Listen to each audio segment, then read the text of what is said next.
Good morning students, कैसे हैं आप सभी। डियर स्टूडेंट्स, आज हम अकाउंटिंग इक्वेशन चैप्टर नंबर 6 इस पर डिस्कशन करेंगे। According to DK Goyal book, ये आपकी बुक में चैप्टर नंबर 6 है। ठीक है, अकाउंटिंग इक्वेशन क्या होती है। अकाउंटिंग इक्वेशन, पहले तो स्टूडेंट्स आप ये बताओ कि इक्वेशन क्या होती है। आपने 10th क्लास तक की स्टडी में मैथमेटिक्स में आपने पढ़ा है क्या, इक्वेशन किस तरीके से x plus y is equal to 10, इस तरीके से आपने पढ़ी है ना, लीनियर इक्वेशन, फिर क्वाड्रेटिक इक्वेशन, इस तरीके से आपने इक्वेशन पढ़ी है। यानी लेफ्ट हैंड साइड का टोटल राइट हैंड साइड के क्या आएगा, इक्वल आएगा। तो हम आज यही करेंगे कि जो भी हमारी अकाउंटिंग टर्म्स है, उन अकाउंटिंग टर्म्स को हम मैथमेटिकल एक्सप्रेशन की फॉर्म में, मैथमेटिकल इक्वेशन की फॉर्म में हम क्या करेंगे, एक्सप्रेस करेंगे। और वो भी किस तरीके से, x plus y equal to इस तरीके से नहीं, बल्कि assets equal to liability plus capital, इस फॉर्म में हम जितने भी अकाउंटिंग टर्म्स हैं उनको हम क्या करेंगे, एक्सप्रेस करेंगे। अकाउंटिंग इक्वेशन को हम बैलेंस शीट इक्वेशन भी बोल देते हैं। क्या बोल देते हैं, बैलेंस शीट, क्योंकि बैलेंस शीट में हमें क्या गिवन होती है, असेट्स, लायबिलिटीज एंड कैपिटल। तो उन असेट्स, लायबिलिटीज, कैपिटल को हम एक इक्वेशन की फॉर्म में क्या कर रहे हैं, प्रेजेंट कर रहे हैं, और इसीलिए हम उसको क्या कह रहे हैं, अकाउंटिंग इक्वेशन। ये असेट्स, लायबिलिटीज प्लस कैपिटल, ये सारी क्या है, अकाउंटिंग टर्म्स है। तो इन अकाउंटिंग टर्म्स को हम किसकी फॉर्म में प्रेजेंट कर रहे हैं, इक्वेशन की फॉर्म में प्रेजेंट कर रहे हैं, इसलिए हम इसको क्या कह रहे हैं, अकाउंटिंग इक्वेशन। हमारा क्या होगा यहाँ पे, असेट्स का टोटल किसके इक्वल आएगा, लायबिलिटीज प्लस कैपिटल के इक्वल आएगा। किसके स्टूडेंट्स, लायबिलिटीज प्लस कैपिटल के क्या आएगा, इक्वल आएगा। असेट्स में आपको पता ही है क्या क्या होती है असेट्स, ठीक है, बताया है मैंने क्या क्या होगी असेट्स के अंदर, जैसे लैंड एंड बिल्डिंग, ठीक है, मशीनरी, कैश, क्या क्या होगा, cash balance, bank balance, stock, furniture. तो ये सब क्या है स्टूडेंट्स, हमारी ये सारे किसके एग्जांपल्स बताए मैंने, असेट्स के, ये सारी हमारी असेट्स है। समझ गए। लायबिलिटीज में क्या क्या हो जाएगा, लायबिलिटीज में हम किस किस को इंक्लूड करेंगे, हम लायबिलिटीज में जैसे क्रेडिटर्स हैं। क्रेडिटर्स पता है ना क्या होते हैं, जिनसे हम क्या करते हैं, उधार में माल परचेज करते हैं, गुड्स परचेज करते हैं, सर्विसेज परचेज करते हैं, उनको हम क्या कहते हैं, क्रेडिटर्स हैं। और इन्हीं क्रेडिटर से अगर हम बिल एक्सेप्ट कर लेते हैं तो हमारे क्या हो जाते हैं, बिल्स पेबल। तो क्या हो सकते हैं, बिल्स पेबल। बैंक से अगर हम लोन ले लें तो वो भी इसी में आएगा, क्या, बैंक लोन। समझ गए। तो ये हमारी सब क्या है, हमारी लायबिलिटीज है। और भी अगर मैं आपको एग्जांपल दूं तो आउटस्टैंडिंग एक्सपेंसेस। आउटस्टैंडिंग एक्सपेंसेस किनको कहेंगे, कि हमने कोई भी किसी भी एक्सपेंसेस की पेमेंट करनी थी और वो पेमेंट हमने नहीं की, तो स्टूडेंट्स वो हमारा क्या हो जाएगा, आउटस्टैंडिंग एक्सपेंसेस। तो ये सारे किसके एग्जांपल है, ये सारे एग्जांपल्स हमारे किसके हैं, लायबिलिटीज के एग्जांपल है। कैपिटल किसको कहेंगे, जो भी ओनर का कंट्रीब्यूशन होता है, ओनर जितना भी मनी इन्वेस्ट करता है बिजनेस के अंदर, उसको हम क्या कहेंगे, कैपिटल कहेंगे। समझ गए। चाहे वो किसी भी फॉर्म में करें, किसी असेट्स, कैश की फॉर्म में करें, बिल्डिंग की फॉर्म में करें, मशीनरी की फॉर्म में करें, फर्नीचर की फॉर्म में, किसी भी फॉर्म में अगर वो बिजनेस में कोई भी कंट्रीब्यूशन करता है तो उसको हम क्या कहेंगे स्टूडेंट्स, कैपिटल कहेंगे। समझ गए। तो इन सब टर्म्स को हम एक इक्वेशन की फॉर्म में क्या करेंगे, प्रेजेंट करेंगे, यानी समझ गए। तो उसको हम क्या कहेंगे, अकाउंटिंग इक्वेशन। क्लियर है। अच्छा, और मैं आपको बताना चाहूं इसके अंदर कि ये जो हमारा जो प्रिंसिपल, ये डुअल एस्पेक्ट प्रिंसिपल पर ये इक्वेशन क्या करती है, काम करती है। यानी हर एक ट्रांजैक्शन के एटलीस्ट 2 इफेक्ट होंगे। कितने इफेक्ट होंगे, 2 इफेक्ट होंगे हर एक ट्रांजैक्शन के। समझ गए। डुअल एस्पेक्ट प्रिंसिपल में ये होता है कि एक ट्रांजैक्शन को हम जितनी अमाउंट से डेबिट करेंगे तो उतनी अमाउंट से वो क्या होगी, क्रेडिट होगी। यानी उसके डबल इफेक्ट होंगे। कितने इफेक्ट होंगे उसके, एटलीस्ट 2 इफेक्ट होंगे। तो सेम हम यहाँ पे भी डेबिट क्रेडिट के थ्रू तो नहीं, यहाँ पे हम जो आपको समझाएंगे अकाउंटिंग इक्वेशन, वो एडिंग और सब्ट्रैक्टिंग के थ्रू समझाएंगे। डेबिट और क्रेडिट के रूल्स जो अपकमिंग चैप्टर्स हैं उनमें आपके क्लियर करेंगे। समझ गए। तो आज हम ये जो भी हमारी अकाउंटिंग इक्वेशन है, इसको हम प्लस और माइनस करके आइटम्स में हम आपको इस टॉपिक को क्लियर करेंगे। क्लियर है। अब एक क्वेश्चन ले रखा है हमने, क्वेश्चन नंबर 1। इस क्वेश्चन के थ्रू आपका जो कॉन्सेप्ट है वो क्लियर हो जाएगा। बड़े ध्यान से समझना स्टूडेंट, ठीक है। देखो सबसे पहले हम इस क्वेश्चन को रीड कर लेते हैं। किस तरीके से फॉर्मेट प्रिपेयर करना है आप देखो, मैंने ऑलरेडी फॉर्मेट प्रिपेयर कर रखा है, ठीक है। सबसे ऊपर क्या लिखेंगे हम, अकाउंटिंग इक्वेशन, फिर सीरियल नंबर, ट्रांजैक्शंस, ट्रांजैक्शन के बाद हम क्या लिखेंगे, assets is equal to liabilities plus capital. समझ गए? सो जो जो असेट्स आएगी हमारे पास उनके हमने यहाँ पे स्पेस दिया है, लैंड, बिल्डिंग, मशीनरी, फर्नीचर, उसका जो नेम्स है वो हम यहाँ पे रिकॉर्ड कर देंगे, ठीक है। देखो कैसे, सबसे पहले हमें इस क्वेश्चन में क्या गिवन है, क्वेश्चन को नॉर्मली हम रीड कर लेते हैं। Prepare accounting equation from the following, ये जो हमें ट्रांजैक्शन दी गई है, इन ट्रांजैक्शन के अकॉर्डिंग क्या प्रिपेयर करनी है, अकाउंटिंग इक्वेशन। नंबर 1 ट्रांजैक्शन हमें क्या गिवन है, Sandeep started business with cash of ₹1 lakh. Sandeep ने जो बिजनेस स्टार्ट किया है वो कितने कैश से, 1 लाख से। सो मैंने बताया था कि ये जो हमारी अकाउंटिंग इक्वेशन है वो डुअल एस्पेक्ट प्रिंसिपल पर काम करती है, यानी हर एक ट्रांजैक्शन के एटलीस्ट कितने इफेक्ट होंगे, 2 इफेक्ट होंगे। सो आपने देखना है कि स्टूडेंट्स क्या हमारे पास आया है और क्या हमारे पास से गया, समझ गए? सो देखो हमारे पास यहाँ पे क्या आया है, जब संदीप ने बिजनेस स्टार्ट किया है और कितने रुपीज से, 1 लाख रुपीज कैश से। तो ध्यान रहे कि ये जो भी हम बिजनेस में जितने भी ट्रांजैक्शन रिकॉर्ड करते हैं वो बिजनेस एंटिटी प्रिंसिपल पर क्या कर दी जाती है, बिजनेस एंटिटी कॉन्सेप्ट पर रिकॉर्ड की जाती है।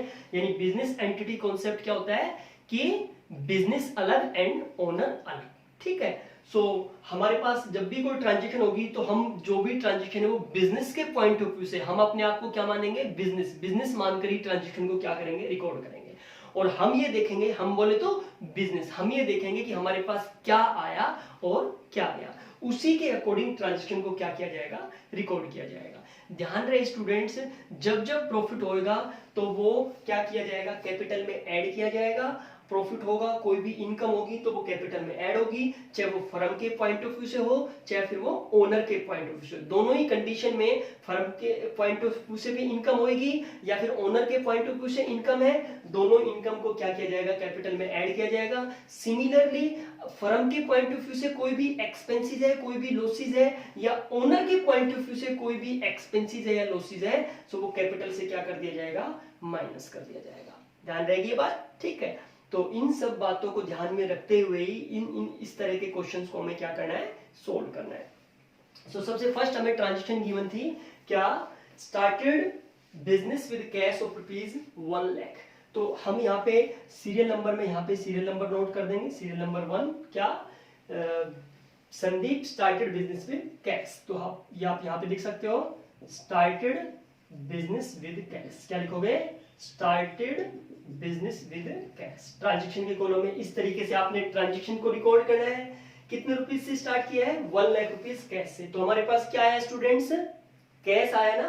तो कैश क्या होता है, हमारे असेट्स। तो हम यहाँ पे कैश का कॉलम क्रिएट कर देंगे और उसमें हम प्लस कर देंगे कितना रुपीस, 1 लाख, ठीक है। 1 लाख कैश आया, हमारे पास से कुछ गया, कुछ नहीं गया ना। बिजनेस स्टार्ट किया, किसने स्टार्ट किया है, ओनर ने स्टार्ट किया है। तो ओनर ने मनी क्या किया, इन्वेस्ट किया है। तो ओनर जितना मनी बिजनेस में इन्वेस्ट किया जाएगा वो कैपिटल में क्या करेंगे, ऐड करेंगे।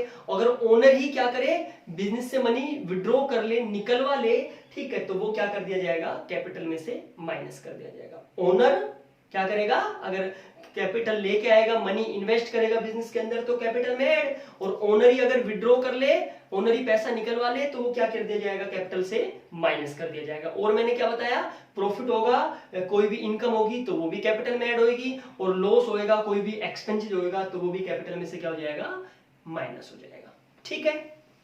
सो देखो, जब ओनर इन्वेस्ट करेगा तो उसको हम कैश या किसी अदर फॉर्म में लेके आ रहा है, बिल्डिंग मशीनरी फॉर्म, तो उस असेट्स में ऐड कर देंगे और किस में ऐड कर देंगे, कैपिटल में भी ऐड कर देंगे, ठीक है। तो हम यहाँ पे कैपिटल लिख देते हैं, ठीक है। लायबिलिटीज का कॉलम में लायबिलिटी मैंने बताया आपको, क्रेडिटर्स, बिल्स पेबल है, तो वो हम यहाँ पे मेंशन कर देंगे जिस तरह की भी लायबिलिटीज होगी। सो यहाँ पे हम प्लस कर देंगे कितना रुपीज, 1 लाख। को डाउट किसी को, समझ गए। ध्यान रहे स्टूडेंट्स, हमारी जो अकाउंटिंग इक्वेशन क्या होगी, बैलेंस्ड होगी। किसी भी टाइम आप चेक कर सकते हो, हमारी लेफ्ट हैंड साइड का टोटल राइट हैंड साइड के क्या आएगा, इक्वल आएगा। कहीं पे भी आप क्या कर सकते हो, चेक कर सकते हो। तो यहाँ पे हम क्या करेंगे, हर एक ट्रांजेक्शन के बाद हम उसका क्या करेंगे, टोटल करेंगे इस तरीके से जैसे मैं बता रहा हूँ। ये पहली इक्वेशन है तो हम यहाँ पे क्या लिखेंगे, इक्वेशन, ये हमारी फर्स्ट इक्वेशन आ गई क्या, 1 लाख की हमारी असेट्स है इज इक्वल टू 1 लाख की हमारी क्या है, 1 लाख की क्या है हमारी, यहाँ पे हम क्या दिखाएंगे, 0। समझ गए, यहाँ पे आप चाहें तो इस तरीके से 0 0 करके दिखा सकते हो। समझ गए, तो ये हमारी पहली इक्वेशन आ गई। हमारा इस साइड का टोटल भी 1 लाख है और देखो इस साइड का टोटल भी हमारा क्या है, 1 लाख। हर एक अकाउंटिंग इक्वेशन के बाद आप चेक करोगे तो आपकी अकाउंटिंग जो इक्वेशन होगी वो क्या होगी, बैलेंस्ड होगी, means left hand side is equal to right hand side, दोनों टोटल क्या आएगा, इक्वल आएगा। कहीं पे भी आप चेक कर सकते हो। नेक्स्ट देखो equation number 2, transaction number 2, purchase furniture for cash 5000।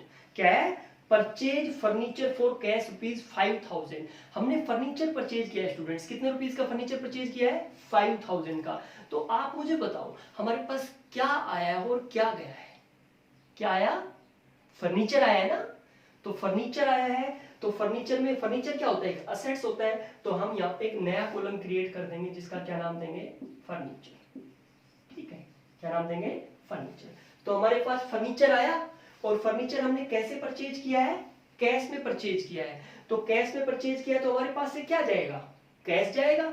तो फर्नीचर आया, फर्नीचर में प्लस कर देंगे और हमारे पास से कैश गया तो कैश में से क्या कर देंगे, माइनस कर देंगे। समझ गए। सो यहाँ पे हम फर्नीचर के अंदर क्या कर देंगे, अभी तक फर्नीचर में कोई ट्रांजेक्शन नहीं हुई ना, तो सबसे पहले हम क्या कर देंगे, फर्नीचर में हम 0 0 कर देंगे। यानी यहाँ पे अब तक फर्नीचर में कोई इफेक्ट नहीं आया, तो हमने फर्नीचर में इस ट्रांजेक्शन में भी 0 इफेक्ट था, यहाँ पे भी क्या था, 0 इफेक्ट। समझ गए। अब क्या हो रहा है, सेकंड ट्रांजेक्शन में क्या हो रहा है, फर्नीचर हमने क्या किया, परचेज किया। तो हम यहाँ पे लिखेंगे फर्नीचर परचेज, क्या लिखेंगे, फर्नीचर परचेज और फॉर कैश। क्लियर है। सो फर्नीचर में क्या कर देंगे, ऐड कर देंगे। स्टूडेंट्स ध्यान रहे, ये आपने ना सीक्वेंस में करना है, अगर आप थोड़ा इधर उधर करोगे तो फिर आपकी टोटलिंग जो होगी उसमें मिस्टेक हो जाएगी। ठीक है, तो इसी तरीके से आपने जो है कैश की कॉलम में कैश की ट्रांजेक्शन लिखनी है, फर्नीचर के कॉलम में फर्नीचर की, इसी तरीके से आपने सारी ट्रांजेक्शन को रिकॉर्ड करना है और हर एक ट्रांजेक्शन के बाद ट्रांजेक्शन का क्या करना है, टोटल करना है। ठीक है, देखो सो फर्नीचर आया, कितने रुपीस का फर्नीचर आया, 5000 का। तो 5000 हम किस में ऐड कर देंगे, फर्नीचर में ऐड कर देंगे। और हमारे पास से क्या गया, कैश गया, तो हम कैश में से क्या कर देंगे स्टूडेंट्स, माइनस कर देंगे 5000। ठीक है, और कुछ गया और कुछ आया नहीं, बस फर्नीचर आया था, फर्नीचर में ऐड कर दिया और हमारे पास से कैश गया तो कैश में से क्या कर दिया, माइनस कर दिया। तो इस ट्रांजेक्शन का हम क्या कर देंगे, टोटल कर देंगे। इसी तरीके से आपने भी हर एक ट्रांजेक्शन के बाद इस तरीके से अंडरलाइन करनी है।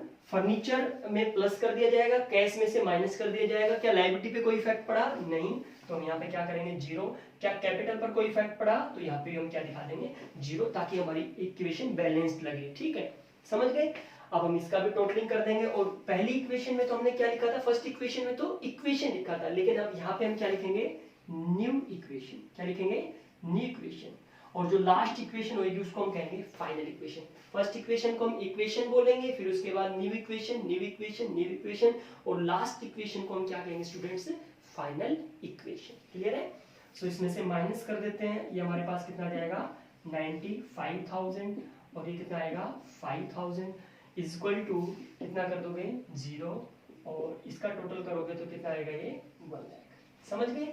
इसी तरीके से आपने पहले वाली जो इक्वेशन है उसका टोटल लेना है, जो आपने नेक्स्ट इक्वेशन की है वो, और फिर उन दोनों का क्या करना है आपने, टोटल। इसी तरीके से स्टूडेंट्स लाइन ड्रॉ करनी है आपने, क्योंकि मैंने देखा है स्टूडेंट्स यहाँ बीच में भी लाइन ड्रॉ कर देते हैं और फिर वो पता ही नहीं चल पाता कि किसका किससे टोटल करना है। ठीक है, किसमें से क्या माइनस करना है, किसमें क्या टोटल करना है, क्या ऐड करना है, कुछ क्लियर नहीं होता। तो मैं बता रहा हूँ स्टूडेंट्स, आपने फर्स्ट इक्वेशन का टोटल किया, ये आया, इसमें आपने जो सेकंड ट्रांजेक्शन थी उसका इफेक्ट रिकॉर्ड किया, और उसका इफेक्ट रिकॉर्ड करने के बाद जो फर्स्ट ट्रांजेक्शन का टोटल था प्लस जो सेकंड ट्रांजेक्शन का जो इफेक्ट था उसका आपने इस तरीके से क्या करना है, टोटल करना है। समझ गए। और बाकी जिस ट्रांजेक्शन में कोई इफेक्ट, जिस पर कोई इफेक्ट ना हो, वहां पे आपने क्या शो करना है, 0 0 0। ठीक है, अगर इस तरीके से करोगे तो आपकी एडिंग सब्ट्रैक्टिंग में प्रॉब्लम नहीं आएगी, नहीं तो बहुत से मोस्टली स्टूडेंट्स ये मिस्टेक करते हैं। ठीक है, तो आपने इन चीजों का ध्यान रखना है। नेक्स्ट देखो, आप चाहे तो यहाँ पे भी आप चेक कर सकते हो। देखो इधर का टोटल आया हमारा 95,000 प्लस 5,000 1 लाख, और इधर साइड का टोटल भी हमारा कितना है 1 लाख। तो कहीं पे भी आप किसी भी इक्वेशन के बाद आप चेक करोगे तो आपकी जो अकाउंटिंग इक्वेशन है वो क्या होगी, बैलेंस्ड होगी। असेट्स का टोटल किसके इक्वल आएगा, लायबिलिटीज प्लस कैपिटल के हमेशा इक्वल आएगा। क्लियर है। सो नेक्स्ट ट्रांजेक्शन देखो स्टूडेंट, नेक्स्ट कौन सी ट्रांजेक्शन है, transaction number 3, purchase goods for cash 20,000। हमने गुड्स परचेज किया। यहाँ पे देखो दो टर्म्स आपको शो हो रही है, आप ये देखा करो कि किस किस चीज पर इफेक्ट पड़ने वाला है, गुड्स पर और कैश पर, और कितनी अमाउंट से, 20,000 से। ठीक है, तो गुड्स को हम स्टूडेंट्स यहाँ पे हम किस में लेते हैं, स्टॉक में। ठीक है, तो हमारे पास क्या है, स्टॉक। हमने क्या किया, परचेज किया, तो हमारे पास क्या आ गया, स्टॉक आ गया। और हमारे पास से गया क्या, गुड्स आ गए ना, तो गुड्स को हम किस में शो करेंगे, स्टॉक में। ठीक है, तो उसके बाद हमारे पास गया क्या है, कैश गया। गुड्स आया मीन स्टॉक आया, और गया क्या हमारे पास से, कैश। तो स्टॉक आया, तो स्टॉक में अभी तक कोई इफेक्ट हुआ है नहीं ना, तो स्टॉक में हम क्या कर देंगे, अभी तक कोई इफेक्ट नहीं हुआ, तो अब हम क्या शो कर देंगे, 0 0 0। किसी को कोई प्रॉब्लम, समझ गए। यानी अभी तक स्टॉक पर कोई इफेक्ट नहीं पड़ा था ना, इस ट्रांजेक्शन में भी 0 इफेक्ट था, इस सब ट्रांजेक्शन में 0 इफेक्ट था, तो हमने यहाँ तक कोई प्रॉब्लम है किसी को नहीं। तो अब हम जो थर्ड ट्रांजेक्शन उसको रिकॉर्ड करेंगे, क्या, purchase goods for cash, purchase goods for cash. कितने रुपीस से परचेज किया स्टूडेंट्स आपने, 20,000 से। तो 20,000 से हमारे पास कैश गया, तो 20,000 कैश में से क्या कर देंगे, माइनस कर देंगे। क्या है हमारे पास, स्टॉक आया, तो स्टॉक में 20,000 हम क्या कर देंगे स्टूडेंट्स, प्लस कर देंगे। कोई डाउट है, और कोई इफेक्ट नहीं ना। स्टॉक परचेज किया है, और कैसे परचेज किया, कैश, तो स्टॉक आया और कैश हमारे पास से गया। ठीक है, तो स्टॉक में हमने क्या कर दिया, प्लस कर दिया, और कैश में से हमने क्या कर दिया, माइनस कर दिया। कोई डाउट किसी को नहीं ना। तो बाकी हम क्या कर देंगे, इस सब का टोटल कर देंगे। कैसे, देखो क्या हमारे पास फर्नीचर पे कोई इफेक्ट पड़ा नहीं, तो फर्नीचर में क्या कर देंगे, 0 इफेक्ट दिखा देंगे। लायबिलिटीज पर कोई इफेक्ट पड़ा नहीं, 0। कैपिटल पर कोई इफेक्ट पड़ा नहीं, तो 0। कोई डाउट है किसी को, समझ गए। अब इसका टोटलिंग कर देंगे, और टोटल करने के बाद यहाँ पे हम इसको क्या लिखेंगे, न्यू इक्वेशन। क्या लिखेंगे स्टूडेंट्स, न्यू इक्वेशन। तो 95,000 में से 20,000 जाएंगे तो कितने आएंगे, 75,000, प्लस कितना हो जाएगा 5,000, और प्लस कितना हो जाएगा ये 20,000। को डाउट है, देखो 75 प्लस 5 कितने हो गए 80, 80 प्लस 20 कितने हो जाएंगे 1 लाख। और इस साइड का भी अगर हम टोटल करें तो स्टूडेंट्स ये भी अपना कितना आ रहा है 1 लाख आ रहा है। को डाउट, समझ गए। नेक्स्ट ट्रांजेक्शन देखो, नेक्स्ट ट्रांजेक्शन क्या है हमारे पास, परचेज गुड्स ऑन क्रेडिट। इस बार जो गुड्स परचेज किया वो कैसे परचेज किया है, क्रेडिट। और क्या परचेज किया, गुड्स, और कितनी अमाउंट का, 36,000 रुपीज का। सो क्या हुआ, हमारे पास यहाँ पे गुड्स आया, आ गया गुड्स। जब गुड्स परचेज किया है, गुड्स क्यों किसमें दिखाएंगे हम, स्टॉक में। तो हमारे पास स्टॉक आ गया, और हमारे पास से गया क्या, कैश गया नहीं।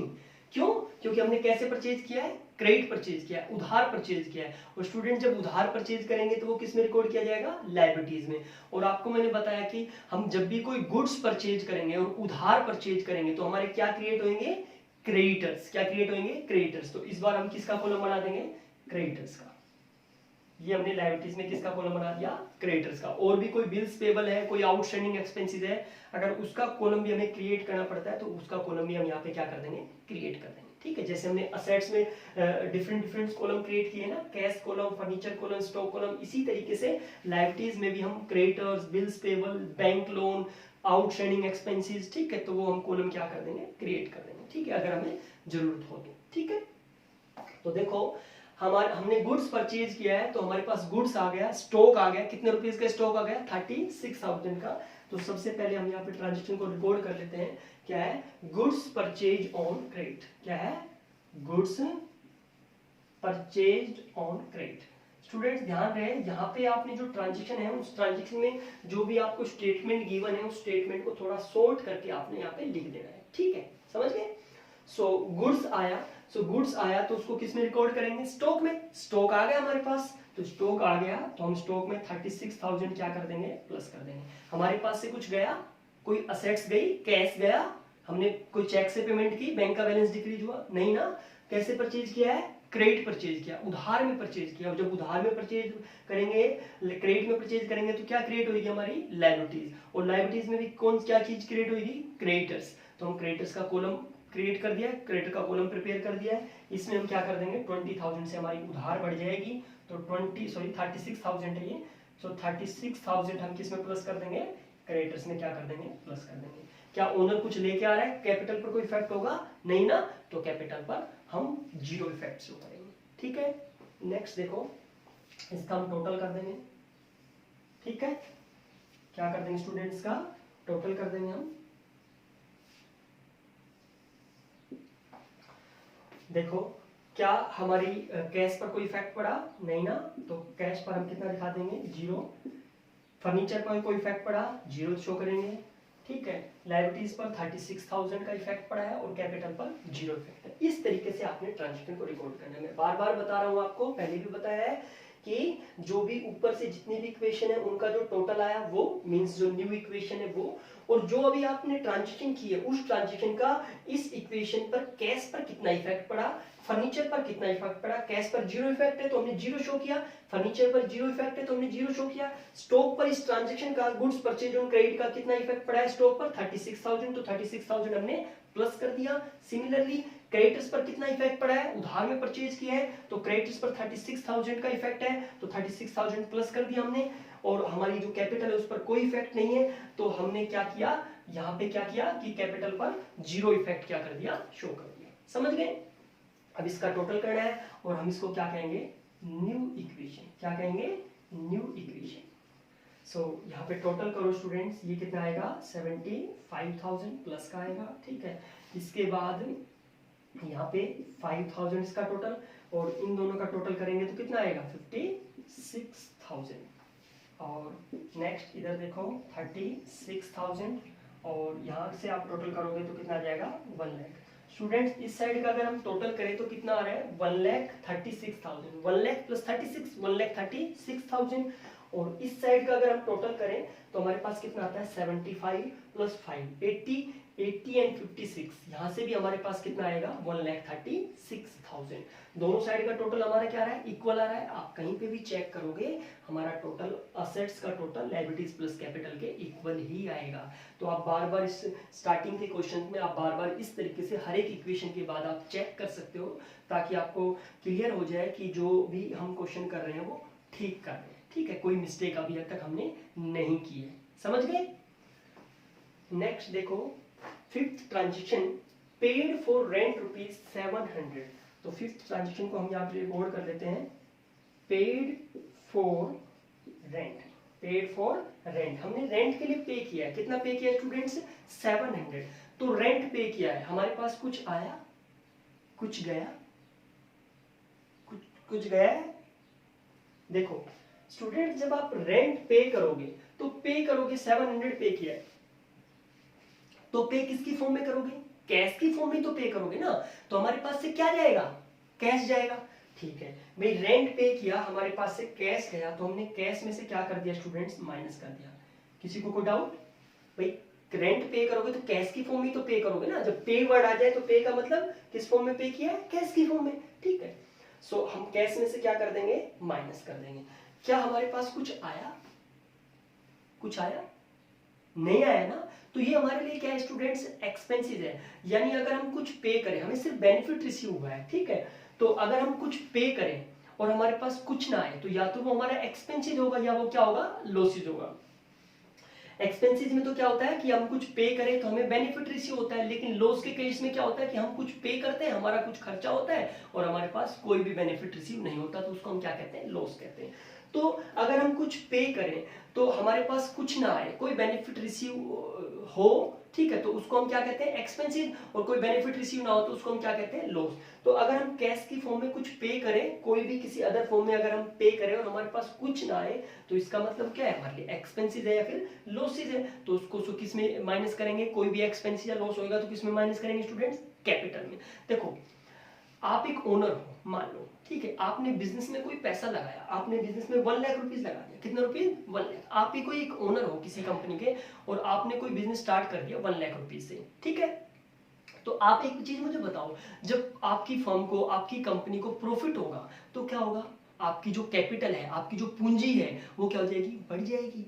और अगर आपको लॉस होएगा तो धीरे धीरे जो आपने जो पैसा जितना लगाया था, यानी जिसको आप कैपिटल कह रहे हो, पूंजी कह रहे हो, वो धीरे धीरे क्या हो जाएगी, कम हो जाएगी, घट जाएगी। तो प्रॉफिट होगा तो वो कैपिटल में क्या कर दिया जाएगा, ऐड कर दिया जाएगा। और लॉस होएगा तो वो कैपिटल में से क्या कर दिया जाएगा स्टूडेंट्स, माइनस कर दिया जाएगा। तो यहाँ पे भी हम ऐसा ही करेंगे। हमने रेंट पे किया है तो रेंट पे किया, हमारे पास कैश तो गया, लेकिन क्या कुछ आया, क्या कुछ नहीं आया ना। ये हमारे लिए एक्सपेंसिव है स्टूडेंट्स, और एक्सपेंसिव जितने भी होंगे वो कैपिटल से क्या कर दिए जाएंगे, माइनस कर दिए जाएंगे। समझ गए, को डाउट? चलो ठीक है, आगे चलते हैं, इसका टोटल कर देते हैं। और टोटल करने से पहले हम क्या दिखाएंगे, इफेक्ट शो करेंगे। क्या इसका हमारे पास कैश पे इफेक्ट पड़ा, बिल्कुल 700 हमने क्या कर दिया, माइनस कर दिया, कैश गया। फर्नीचर पर कोई इफेक्ट पड़ा रेंट पे करने से, नहीं, जीरो इफेक्ट शो करेंगे। क्या स्टॉक पर कोई इफेक्ट पड़ा, नहीं, जीरो इफेक्ट शो करेंगे। क्या हमारा क्रेडिटर्स पर कोई इफेक्ट किया, नहीं, तो जीरो। और हमारा कैपिटल पर कितना इफेक्ट पड़ा, -700। सपोज करो ये जो रेंट है अगर हम नहीं पे करते, उधार होता, ठीक है, यहाँ पे लिखा होता आउट पेड फॉर रेंट की जगह लिखा होता आउटस्टैंडिंग रेंट। आउटस्टैंडिंग का मतलब क्या है, उधार। या होता rent due for ₹700, due word होता है, तो ड्यू का मतलब भी क्या हो जाता, उधार, देना था नहीं दिया, ठीक है। तो आउटस्टैंडिंग, तो उस कंडीशन में क्या होते हैं, ड्यू, रेंट ड्यू, क्या आपने ये जो रेंट है क्या आपने पे किया, नहीं, उधार है। तो कैश में से क्या हम माइनस करते, नहीं करते माइनस, क्योंकि जब हमने पे ही नहीं किया रेंट तो हम इसको कैश में से माइनस नहीं करते, क्योंकि कैश तो हमारा गया ही नहीं है। समझ गए? तो हम क्या करते हैं, रेंट हमारा खर्चा तो है, तो खर्चा है तो उसको कैपिटल से क्या कर देते हैं, माइनस कर देते हैं। 700 कैपिटल में से माइनस हो गया। क्या हमने पे किया, नहीं पे किया ना, उधार है ना। तो और जितनी भी उधार होती है, जितनी भी जो पैसा हमने किसी को पे करना है, जो हमारा कर्ज है, जो उधारी है, ठीक है, तो वो हम किस में शो करेंगे, वो लायबिलिटीज में शो करेंगे। और लायबिलिटीज में उसका एक अलग कॉलम बना देते, क्या, आउटस्टैंडिंग रेंट। समझ गए? क्या कॉलम बना देते हैं, क्या कॉलम क्रिएट कर देते हैं, आउटस्टैंडिंग रेंट, और उसको आउटस्टैंडिंग रेंट के कॉलम में दिखा देते हैं। 700 यहाँ माइनस कर देते हैं और 700 यहाँ आउटस्टैंडिंग रेंट के कॉलम में हम क्या कर देते हैं, शो कर देते हैं। समझ गए? सो यहाँ ऐसा नहीं है, तो अब इसकी हम टोटलिंग कर देंगे और यहाँ पे हम क्या लिखेंगे, न्यू इक्वेशन।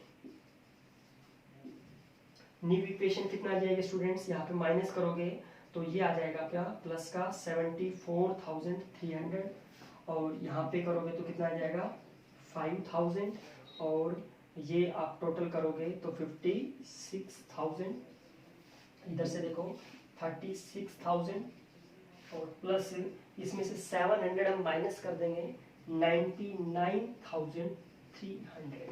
को डाउट किसी को? समझ गए? इस तरीके से चाहे तो आप इसका भी टोटल कर सकते हो, तो टोटल करोगे तो वो दोनों क्या आएगा, हमारी असेट्स का टोटल लायबिलिटीज प्लस कैपिटल के इक्वल आएगा। आप चेक कर सकते हो, इक्वल ही आएगा। ठीक है, नेक्स्ट देखो students, sixth and last transaction, goods costing 40,000 sold at A profit of 20% for cash. Goods की कॉस्टिंग कितनी है, 40,000, आपने 20% प्रॉफिट पर सोल्ड कर दिया, और वो भी कैसे, कैश। तो देखो जो स्टूडेंट्स गुड्स की जो कॉस्टिंग है वो है 40,000, तो आपके पास से माल कितने का गया, कितने का गुड्स, कितने का स्टॉक गया, 40,000 का गया ना। तो आप पहले इस ट्रांजेक्शन को रिकॉर्ड कर लो, यहाँ पे लिख देते हैं, goods sold for cash at 20% profit, at 20% profit. Goods आपने सोल्ड कर दिया 20% प्रॉफिट पर।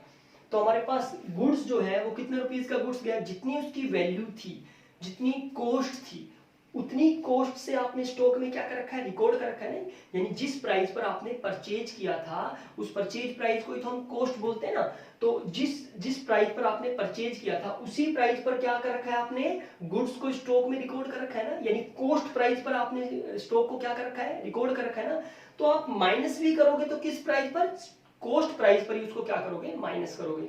सपोज करो आपने उसको परचेज तो किया था 56,000 में, और आप इसको, तो इसकी कॉस्ट कितनी हो गई स्टूडेंट, 56,000, और अगर आप उसको 60,000 में सोल्ड कर रहे हो, कितने में, 60,000 में, तो अगर आप यहाँ पे 60,000 माइनस करोगे तो ये माइनस में नहीं चला जाएगा, माइनस में हो जाएगा ना। ठीक है, और क्या हमारी स्टॉक कभी माइनस, क्या हमारी जो असेट्स है या स्टॉक है क्या कभी माइनस में हो सकता है, नहीं। जीरो हो सकता है, हमारे पास किसी भी चीज का स्टॉक था, हमारे पास ये मान लो हमारे पास बुक्स का स्टॉक था और बुक्स में आग लग गई, तो स्टॉक क्या हो जाएगा, जीरो हो जाएगा, माइनस में तो नहीं जाएगा ना, समझ गए ना। तो स्टॉक की वैल्यू क्या हो सकती है, जीरो, माइनस में तो नहीं हो सकती ना। तो हम यहाँ पे जो माइनस करेंगे ना, वो कौन से प्राइस से माइनस करेंगे, जो कॉस्ट प्राइस है उसी से क्या करेंगे, माइनस करेंगे, समझ गए। कभी भी उसके सेलिंग प्राइस से माइनस नहीं किया जाएगा, क्लियर है। ओके, सो क्या करेंगे यहाँ पे, गुड्स कॉस्टिंग 40,000 का गुड्स आपने सोल्ड कर दिया, तो यहाँ पे आप क्या माइनस करोगे, कॉस्ट माइनस करोगे। आपके पास स्टॉक गया, कितने रुपीस का स्टॉक गया, 40,000 का स्टॉक गया, ठीक है। तो 40,000 का स्टॉक हमारे पास से गया, ठीक है। और हमारे पास से क्या आया, हमने कैश में सोल्ड किया 20% प्रॉफिट पे। तो प्रॉफिट पर सोल्ड करेंगे। आप एक चीज मुझे बताओ, 40,000 का कितने का, 40,000 का कितना परसेंट, 20%। तो 40,000 का 20% आप कैलकुलेट करोगे तो स्टूडेंट्स कितना आएगा, 8,000। कैलकुलेट करना आता है ना, कैसे करोगे, 40,000 इंटू 20/100, तो कितना आ जाएगा स्टूडेंट्स, ये 8,000। तो आपने 40,000 उसकी कॉस्ट थी और प्रॉफिट कितना हो गया, प्रॉफिट कितना हो गया स्टूडेंट्स, 8,000। तो आपने उसको कितने में सोल्ड कर दिया, 48,000 में उसको क्या कर दिया, सोल्ड कर दिया। तो 40,000 का गुड्स 20% के प्रॉफिट पर सोल्ड कर दिया, इट मींस आपने 48,000 में उसको क्या कर दिया, सोल्ड कर दिया। तो आपके पास कैश कितना आया, जितने में सोल्ड किया उतना ही तो कैश आएगा ना। तो कितने में सोल्ड किया है, 48,000 में, तो ऑब्वियसली हमारे पास कैश भी कितना आया होगा, 48,000। तो कैश में कितना कर देंगे, 48,000, समझ गए। देखो हमारे पास से गुड्स गया कितने का, 40,000 का, हमारे पास कैश कितना आया, 48,000, क्योंकि हमने 20% प्रॉफिट पे सोल्ड किया है। हमें प्रॉफिट कितने का हुआ है, 8,000, और जो भी प्रॉफिट होएगा वो किस में ऐड कर दिया जाएगा स्टूडेंट्स, मैंने बताया था ना कि जो भी प्रॉफिट होगा वो किस में ऐड होएगा, कैपिटल में, और लॉस होएगा तो माइनस भी किस में से होएगा, कैपिटल में से। तो जब जब प्रॉफिट होगा तब तब हम उसको किस में ऐड कर देंगे, कैपिटल में ऐड कर देंगे। तो 8,000 का प्रॉफिट हुआ है, इसको हम कैपिटल में क्या कर देंगे, ऐड कर देंगे, समझ गए। तो इसका क्या इफेक्ट पड़ा, देखो इस ट्रांजेक्शन का, हमने गुड सोल्ड किया था, तो वो कॉस्ट जो प्राइस है वो हम स्टॉक में से माइनस कर देंगे। कितने में सोल्ड किया, कैश में सोल्ड किया 48,000, तो हम उसको कैश में शो कर देंगे 48,000, और हमें 8,000 का प्रॉफिट हुआ है, तो प्रॉफिट हम कैपिटल में, ठीक है। इस ट्रांजेक्शन का इफेक्ट देखोगे तो इक्वली आएगा। देखो आप देखो यहाँ पे 40,000 माइनस किया और 48,000 असेट साइड क्या हुआ, प्लस। अगर यहाँ 40 माइनस और 48 प्लस, यानी इफेक्ट कितना हुआ है, 8,000 प्लस इफेक्ट आया है, दिख रहा है ना। 40 माइनस किया है और 48 क्या किया है, प्लस, यानी ओवरऑल अगर हम असेट साइड देखें तो ओवरऑल असेट साइड क्या हुआ है, 8,000 प्लस हुआ है। और इसी तरीके से अगर हम लायबिलिटी साइड देखें तो ओवरऑल क्या हुआ है, यहाँ पे जीरो और यहाँ पे 8,000 आपने क्या किया, प्लस। तो लायबिलिटी साइड भी ओवरऑल 8,000 रुपीज क्या हुआ है, प्लस हुआ है। तो असेट साइड भी 8,000 ओवरऑल प्लस हुआ है और लायबिलिटी साइड भी 8,000 ओवरऑल क्या हुआ है, प्लस हुआ है। तो सीधी सी बात है, जब दोनों साइड इफेक्ट सेम है तो टोटल भी क्या आएगा, सेम ही आएगा, समझ गए। तो असेट साइड का टोटल हमारा लायबिलिटीज प्लस कैपिटल के क्या आएगा, इक्वल आएगा, क्लियर है। तो अब ये लास्ट इक्वेशन है और इस इक्वेशन को हम क्या कहेंगे स्टूडेंट्स, फाइनल इक्वेशन। क्या कहेंगे, फाइनल इक्वेशन, ठीक है। हमने कैश पे इफेक्ट शो कर दिया, फर्नीचर पर कोई इफेक्ट हुआ नहीं तो फर्नीचर पे जीरो इफेक्ट शो करेंगे। हमारी लायबिलिटीज पर कोई इफेक्ट हुआ तो लायबिलिटीज पर कोई इफेक्ट नहीं है तो हम यहाँ पे जीरो शो करेंगे। कैपिटल पर कोई इफेक्ट हुआ तो 8,000 हम कैपिटल में क्या कर देंगे, प्लस कर देंगे, समझ गए। ये लास्ट इक्वेशन है तो इस इक्वेशन को हम क्या कहेंगे, फाइनल इक्वेशन। क्या कहेंगे स्टूडेंट्स, फाइनल इक्वेशन। को डाउट, समझ गए।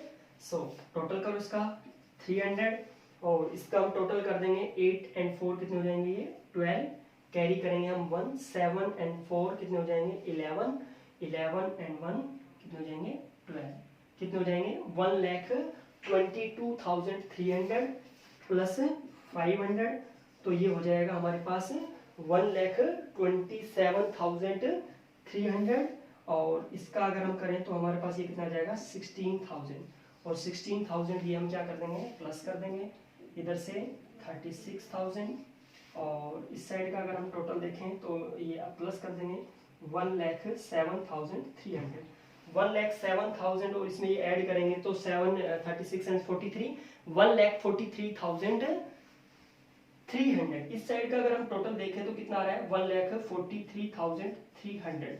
जरा चेक करो क्या हमारा इस साइड का टोटल भी यही आ रहा है। इस साइड का 122 में अगर 5 करें तो 127, 127 और 127 में अगर 10 करें तो 137 एंड 6 143 300। तो यहाँ का टोटल, इस साइड का टोटल भी हमारा कितना आ रहा है 1,43,300। तो हमारी असेट्स का टोटल लायबिलिटीज प्लस कैपिटल के टोटल के क्या आ रहा है, इक्वल आ रहा है, और ऐसा ही आना चाहिए। समझ गए? यानी हमारी जो अकाउंटिंग इक्वेशन है वो क्या होनी चाहिए, बैलेंस्ड होनी चाहिए। हमारी जो लेफ्ट हैंड साइड का टोटल या हम राइट हैंड साइड का टोटल कहने की बजाय हम क्या कहेंगे यहाँ पे, assets equal to liabilities plus capital. समझ गए? लास्ट ट्रांजेक्शन में आपको एक चीज और ऐड करना चाह रहा था, ठीक है, क्वेश्चन हमारा कंप्लीट हो गया, लेकिन मैं आपको बताना चाह रहा हूँ कि goods costing ₹40,000 sold at A profit of 20% on credit, अगर हम उधार में बेच देते तो क्या होता स्टूडेंट्स? तो क्या उधार में बेचते तो क्या हमारे पास कोई कैश आता? नहीं आता ना। लेकिन स्टॉक तो हमारे पास फिर भी 40,000 का ही जा रहा है, तो हम स्टॉक में से कितना माइनस कर देते हैं, 40,000। ठीक है, क्या हमारे पास कैश आता अगर हम उधार में सोल्ड करते तो? नहीं ना। तो अगर हम किसी को उधार में सोल्ड करते हैं तो हमने परचेज किया था, यहाँ पे ना परचेज किया था 36,000 का, ठीक है, तो परचेज किया था तो हमारे क्या क्रिएट हुए थे, क्रेडिटर्स क्रिएट हुए थे। और जब हम किसी को उधार में माल बेच दें तो हमारे क्या क्रिएट हो जाएंगे, डेटर्स क्रिएट हो जाएंगे। क्या? डेटर्स, जिनसे हमने पैसा लेना है, जिनको हमने उधार माल बेच रखा है, जिन कस्टमर को जिनसे हमने पैसा लेना है वो हमारे क्या है, डेटर्स है, वो हमारी असेट्स है, ना कि लायबिलिटीज। सो ये 48,000 जो हमने कैश में प्लस किया है ना, ये हम कैश में प्लस नहीं करते बल्कि एक न्यू कॉलम क्रिएट कर देते, क्या, डेटर्स। क्या क्रिएट कर देते, डेटर्स। उस डेटर्स के कॉलम में हमने यहाँ पे 48,000 कैश के कॉलम में दिखाया है, ये 48,000 हम किसके कॉलम में दिखा देते, डेटर्स के कॉलम में दिखा देते। समझ गए? ठीक है, अगर हम क्या, ये जो गुड्स सोल्ड किए हैं, अगर ये गुड्स हम उधार में सोल्ड करते तो। समझ गए? लेकिन इस क्वेश्चन में ऐसा कुछ नहीं है। ठीक है, तो कैश में सोल्ड किया है तो हमने वो ट्रांजेक्शन को किस में रिकॉर्ड किया है, कैश में रिकॉर्ड किया है। समझ गए? आई होप ये जो टॉपिक है अकाउंटिंग इक्वेशन आपको क्लियर हो गया होगा। ठीक है, फिर भी कोई प्रॉब्लम है, ठीक है, कोई क्वेश्चन कोई क्वेरी हो तो मेरे पास आप मैसेज कर देना। ठीक है, okay, thank you for watching students.